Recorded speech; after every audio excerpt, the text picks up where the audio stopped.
The requirements for this project were to create a glider using the balsa wood we were given that could fit within a 16 by 16 inch square in order to try and get it to fly as far as possible. Now we met all these requirements because we used the balsa wood.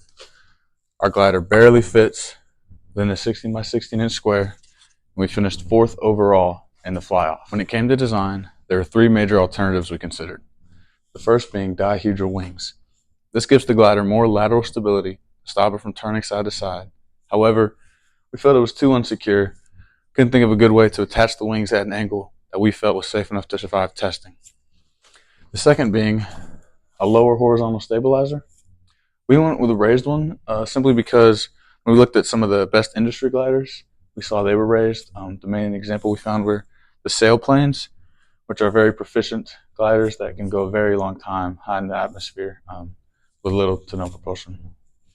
The third design we considered was the fuselage length. When we were looking at it, we saw that a lot of the industry gliders had roughly 1.5 wing to fuselage ratio, and so thus having the maximized wings of 22 inches, this gave us a roughly 15-inch fuselage, which was later cut due to placement of the rear horizontal stabilizers. One of the first things we found out during our research is that we need to try and maximize the aspect ratio of our glider's wings. This is because when calculating the coefficient of drag, you're dividing by the aspect ratio.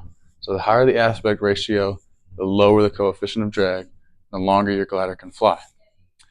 We realized that to fit in a 16 by 16 inch square, we could maximize the aspect ratio by maximizing the wingspan.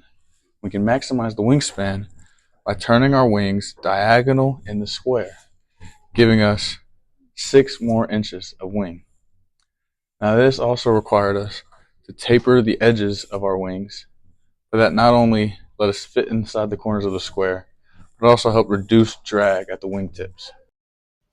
When doing our first test with our initial design, we found that the glider bobbed way up then nose down. Apart from that, the glider flew relatively straight, so we realized that there was a problem with the tail.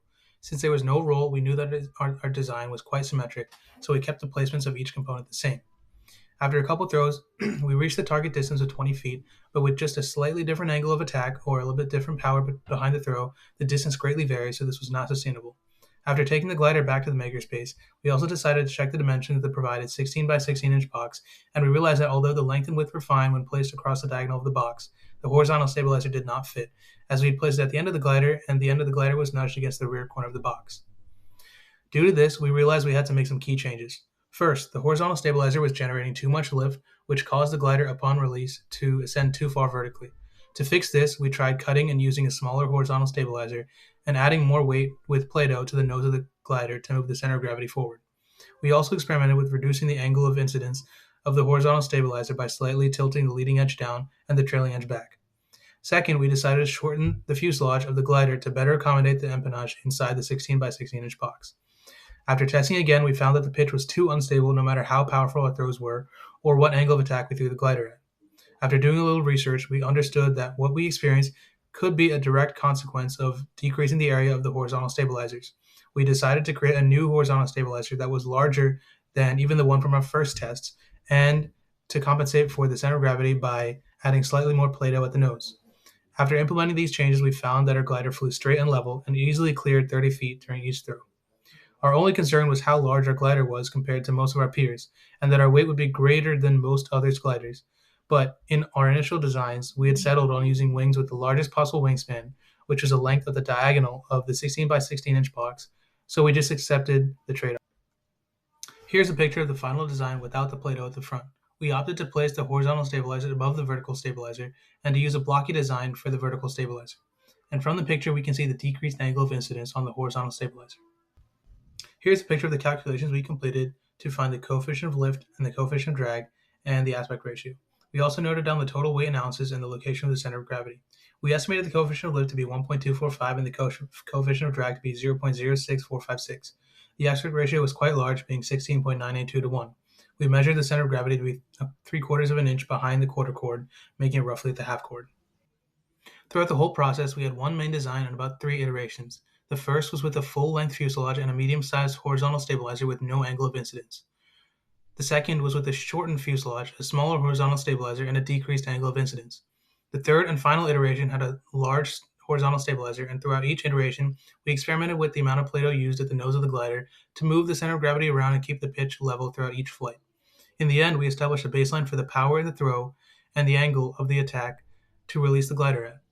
This consistency helped our glider fly smoothly with minimal sideways displacement during flight. When we threw the glider at the time of the competition, it paid off with our glider reaching 48 feet and 55 feet on our 2 attempts respectively. Here's a video of our first flight.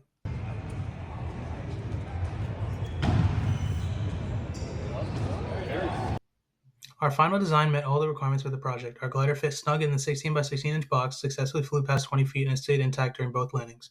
Our glider weighed 4 ounces or 0.1134 kilograms, had a CL of 1.245, a CD of 0.06456, an aspect ratio of 16.982 to 1, and the CG was around the half chord.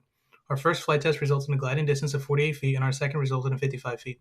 Overall, we had a great time completing the project. It took a good amount of planning and brainstorming before the actual development process, but that paid off for a smooth period of manufacturing. We utilized concepts we touched through several class periods as well as outside research. We believe it was a very holistic overview of the concepts we covered in class, and we enjoyed it creating the whole thing from scratch.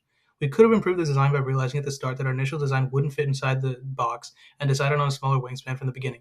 This would have helped us maintain the 1.5 to 1 wingspan to fuselage length ratio. Keeping this ratio would have better helped with the flexing of the wings, which we did experience. We thought of using chopsticks as spars to reinforce the wing structures to prevent that flexing, but decided against it since it would just add more weight.